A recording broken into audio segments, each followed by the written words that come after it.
ဉာဏ်ကောင်းစေတဲ့မြင်းခွာရွက်ရဲ့အဓိကအကြဆုံးအကျိုးကျေးဇူးတွေကတစ်ခုကတော့အုံနောက်ကျန်းမာရေးအတွက်အထူးကောင်းမွန်တာပါပဲမြင်းခွာရွက်ကိုနေ့စဉ်ပုံမှန်စားသုံးပေးမယ်ဆိုအုံနောက်ရဲ့လုပ်ငန်းဆောင်တာတွေကိုပုံမကောင်းမွန်စေပြီးမှတ်ဉာဏ်စွမ်းရည်ကိုမြင့်တင်ပေးနိုင်ပါတယ်အုံနောက်ကိုပေါ်ပါကြည်လင်စေပြီးစဉ်းစားတွေးခေါ်နိုင်စွမ်းကိုလည်းတိတိတသာတိုးတက်စေပါတယ်မကြာခဏမေးတတ်တဲ့သူတွေအတွက်ဆိုရင်မြင်းခွာရွက်ဟာတကယ်ကိုအဖိုးတန်တဲ့တဘာဝဆေးတက်လက်ပါပဲ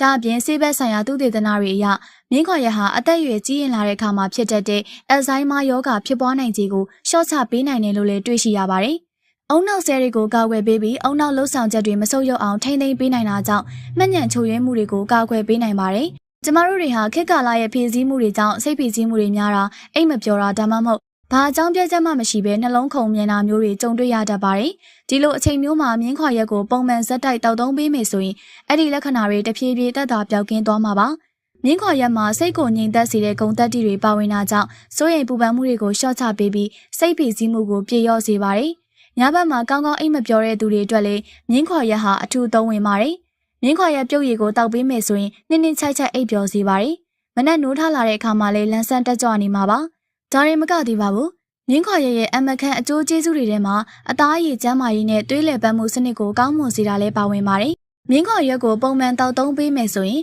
အသားအရည်ကိုစိုးပြေဝင်းပစေပြီးနှာခမ်းခြောက်သွေ့ခြင်းကိုလည်းကာကွယ်ပေးပါတယ်။မျက်နှာပေါ်ကအမဲဆက်တွေကိုမေးမိန်စေပြီးအသားအရည်ကိုကြည်လင်စေပါတယ်။ဒါအပြင်မြင်းခွာရွက်ဟာသွေးလည်ပတ်မှုစနစ်ကိုကောင်းမွန်စေတဲ့အတွက်ခန္ဓာကိုယ်အနှံ့အပြားကိုအောက်ဆီဂျင်နဲ့အာဟာရဓာတ်တွေပိုမိုရောက်ရှိစေပါတယ်။သွေးလည်ပတ်မှုကောင်းမွန်တာကခန္ဓာကိုယ်ရဲ့တစ်ခုလုံးကျန်းမာရေးအတွက်အရေးကြီးပါတယ်။ဒါအပြင်မြင်းခွာရွက်ဟာဒဏ်ရာအနာကျက်မြန်စေတဲ့အစွမ်းသက်တည်လည်းအထူးကောင်းမွန်ပါတယ်။တင်းငယ်တဲ့အနာတွေပုံးပဲ့ဒဏ်ရာတွေချစ်ရာတွေဟာပုံမှန်ဆိုရင်ပျောက်ဖို့အချိန်ကြာတတ်ပေမဲ့မြင်းခွာရွက်ပြုတ်ရည်တောက်သုံးပေးမယ်ဆိုရင်အံ့ဩစရာကောင်းလောက်အောင်မြ мян ဆန်ဆန်ပျောက်ကင်းသွားတာကိုတွေ့ရပါလိမ့်မယ်။ဒါအပြင်လူတီများတဲ့အတိုင်းကိုရင်းဒဏ်ရာတွေကိုလည်းကောင်းကောင်းကုသပေးနိုင်ပါတယ်။ကျမတို့ကျန်းမာရေးအတွက်အလွန်အကျိုးပြုတဲ့မြင်းခွာရွက်ကိုနေ့စဉ်ပုံမှန်တောက်သုံးနိုင်မှုအတွက်လက်ကူရက်ပြုလုပ်နည်းလေးကိုလည်းမျှဝေပေးခြင်းပါတယ်။ပထမဆုံးမြင်းခွာရွက်လက်နဲ့ဆုပ်စာခန့်ကိုယူပြီးရေ1လီတာနဲ့ရောပါနောက်တစ်ဆင့်မှာတော့မီအေးအေးနဲ့10မိနစ်ကနေ15မိနစ်ခန့်ပြုတ်ပါပြီးရင်တော့အဲ့ဒီပြုတ်ရည်ကိုတစ်နေ့ကိုဖန်ခွက်တစ်လုံးစာတောက်သုံးနိုင်ပါတယ်ခန္ဓာကိုယ်စတင်မအီမသာဖြစ်လာတာ